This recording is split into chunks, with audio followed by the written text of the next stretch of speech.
morning. We're back to chat with you in the car because we have the air conditioning fixed, which means we don't have all of the windows down, blowing a gale. Ew! We're on our way to our next stop across the kind of north of Italy, and I realised, actually looking it up on Google Maps as opposed to just doing it on booking.com, that we are super close to Florence, but then also Pisa. So we noticed today that we're going to be essentially driving past Pisa. Jesus Christ. What are you, Australian? Pisa to get to our next stop. So we're pulling into Pisa on the way through. What a delightful little detour. We're just leaning into it.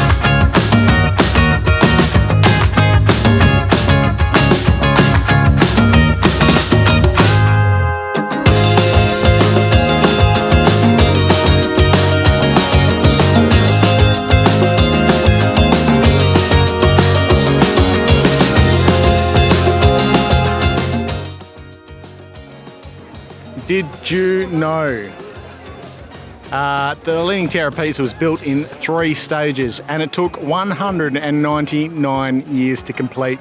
At its very worst in 1990, it was at 5.5 degrees of a lean. And from 93 through to 2001, they did some stabilisation exercises and got this prick back up to 4 degrees, which it's going to stay at apparently for about 200 years. And one little bit of interesting information is, of course, Galileo Galilei and his experiments to prove that gravity acts on all objects equally. He dropped 2 lead weights from about there onto this lady's head, and of different masses, and they reached the ground at the same time, proving then that gravity acts on all masses equally. And now the interesting thing for us, or for myself being a West Australian, is if you go back to our Perth episode, you'll know that Jinjin's got a tower that is leaning exactly the same way as the Leaning Tower of Pisa. With it's 44 feet high, and it's got little chutes at the top where you can do Galileo's experiment. Why is it leaning in the first place? It's because that ground there is for shit. That's why this building's leaning. This building's leaning. They're all leaning because the ground is crappy. Is the ground crappy, or is it just... Is the ground crappy, or did the architect, or whose job is it to lay the foundation, the form workers, like mess it up? And then that person who was probably fired at the time then should be like awarded with the keys to the city, because look at this cash monies, these thousands of tourists every year.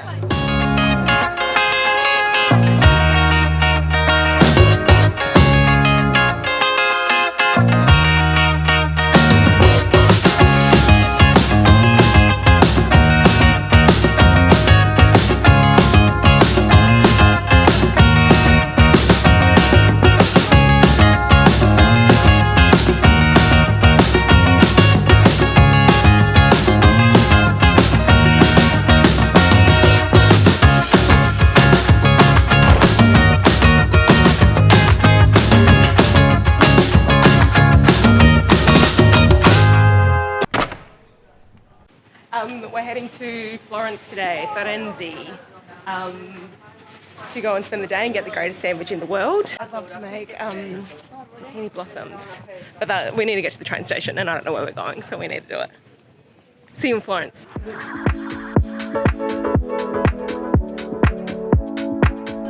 There she blows. What can you tell us about it? Tell us something cool. It's the Cathedral of the Santa Maria del Fiore. It's beautiful. We're in Florence, which is the birthplace of the Renaissance here in Italy. It used to be the capital before Rome many years ago. It's the heart of the Italian language because Dante Alighieri wrote The Seven Circles of Hell and a bunch of poetry, and he was doing it in like Tuscan dialect, and then it became the national language of Italy. So Florence is the home of many things, including a certain kind of porchetta, which we're going to eat later. Yes. But here in the Duomo, or the cathedral behind us, I know that the dome that we'll circle around and go and see weighs like 37,000 tonne. And took like 140 years to build, and I think that it's like self-supporting as well. I'll double check that. I'm trying to remember all the facts. Like most arches. Pardon? No, the entire dome. Yeah. Pardon? Is that all domes are built that way? Yeah. All right, cool. I thought that was pretty incredible. A 37,000 tonne dome was supported that way. But all of these cathedrals are really different from the Gothic stuff that we were seeing all throughout France, because this is very indicative of Renaissance style buildings. So it's so beautiful. They're two separate structures. So you've got this little like palace-y thing here, and then the big individual tower, and then the church separately. So you can do them all as like a circle of touristic places that you can visit in one. But it's just enormous. You can't get it in a single shot. We have to walk all the way around it. But we'll talk about the rest of Florence being the birthplace of gelati, a leather industry, and other fun things that I'll think about. Oh, and Leonardo da Vinci was born here as well. So lots of fun stuff to do about Florence. It's my favourite Italian city.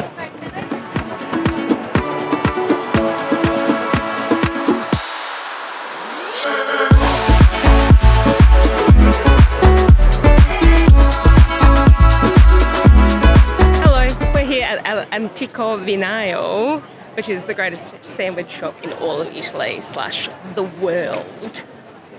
I've been to Cat's Deli in New York. You know, I've been to Anchovy Bandit in Adelaide. This is molto bene.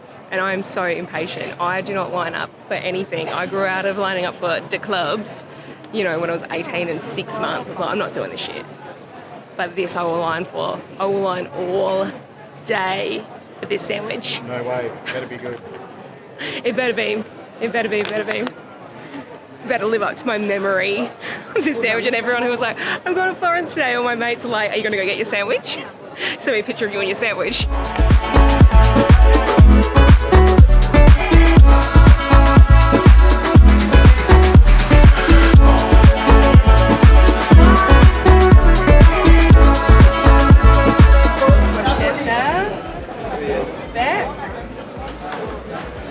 Eating like kings, living like queens.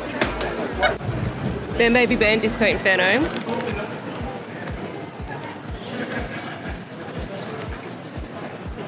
Let's review what we just ate. Yeah, okay, you start.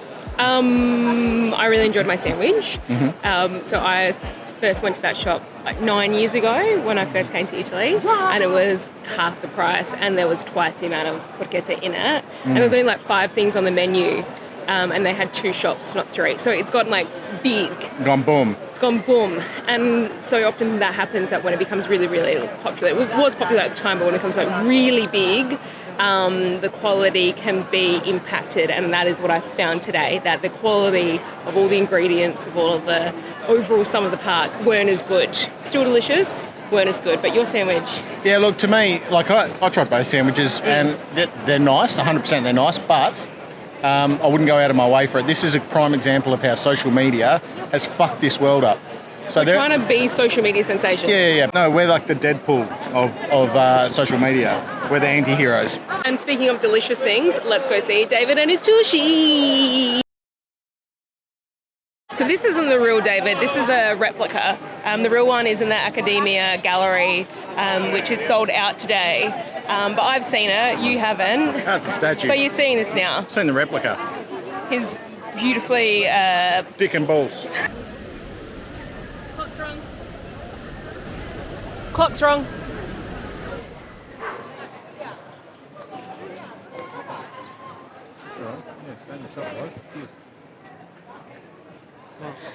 Don't they know that we're trying to film something here? We are here in the absolute peak of the Italian summer. So yesterday was, Ferragosto. which is the 15th of August, the middle of the month, and is the national public holiday. It's the Assumption of Mary. So Jesus' mum died, and so they all celebrate her going to heaven after having a brilliant life as being Jesus' mum. But this is the point where everyone like takes time off and goes travelling all around Italy. So while our plan was to cut across the north to avoid all of the busyness, and we've been staying in small towns, Florence is like a half an hour train ride. So that's why we're here, and we're seeing the absolute thick of it today. So we're at the Uffizi Gallery, which means offices, because the Medici family, who ran Florence for hundreds of years, who were super rich, they ran the banks, there was like 4 popes that came out of the family, a couple of kings. This is where their unofficial government was, and then they pour artwork in there, so it's a gallery now. One of the cool things, because the Medicis didn't want to like interact with the common man, is that they built secret passageways from the gallery and the offices all across Ponte Vecchio, which is just behind me here. And so this like building on the top of the bridge is that where they could like go through, and then over to the palace, which is on the other side of the Arno River here. But the other cool part about Ponte Vecchio is that at the end of the Second World War, when the Nazis were retreating after they'd been defeated, they started blowing up all of the like precious artwork and the bridges just to like piss off the Allies that they'd been defeated. They did this all over Europe, not just in Italy.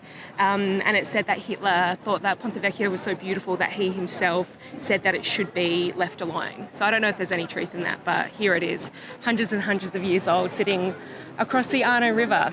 There's all shops along the bridge, which makes it look like it's got little like houses and apartments.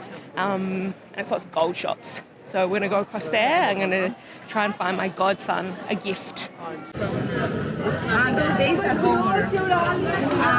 I think you get the point, or the Ponte Vecchio. The stitch up is whether you get pistachio, or you get a Nutella, or you get the lemon and dark chocolate together, or the stracciatella. You're going to try that today? Yeah. Yeah. I'll see what I get, because you can't put all of them.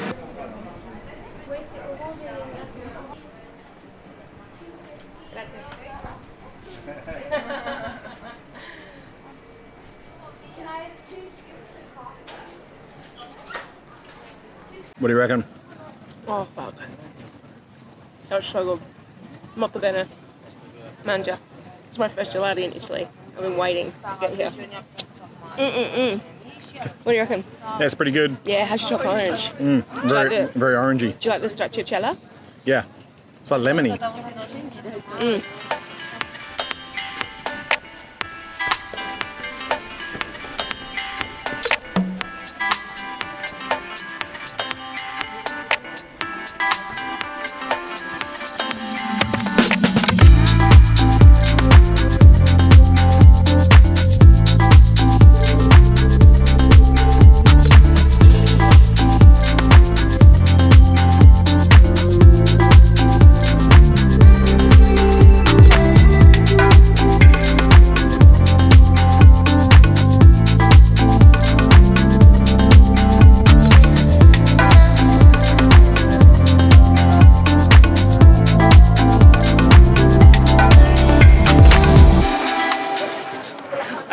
Project Runway when I was like a teenager, and there was a woman who would make everything out of leather, and another contestant in like the Cut 2 interview was making fun of this other woman in a really friendly, loving way.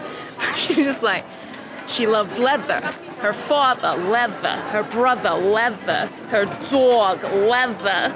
I need to find that clip because that's all I can think of, and this leather store. My hair, leather.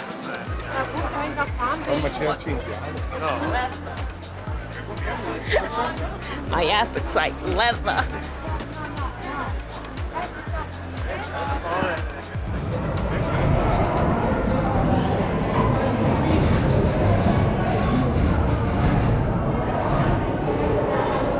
Leo's sort of known for his artwork, but not by this guy. Loved to invent shit.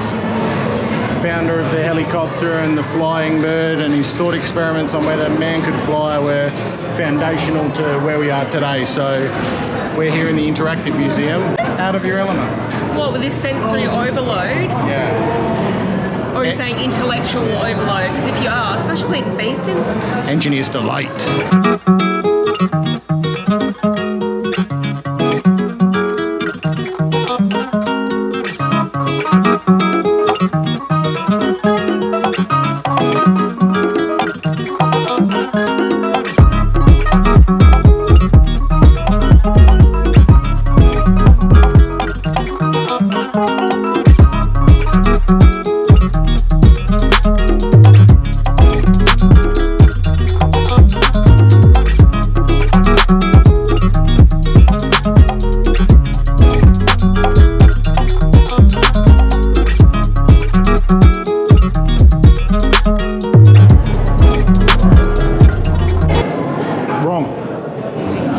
So I know that Italy has regional foods, that if you want pizza, you go to Naples. If you want risotto, you're up the north. So in Florence, the Florentine steak, which is like this massive T-bone steak that you would have saw, is one of the regional foods of the Tuscan regions with the herbaceous porchetta. So why aren't we eating steak? Because we're steak fans. Because it's so expensive. So it's like €65 for a steak in a good day.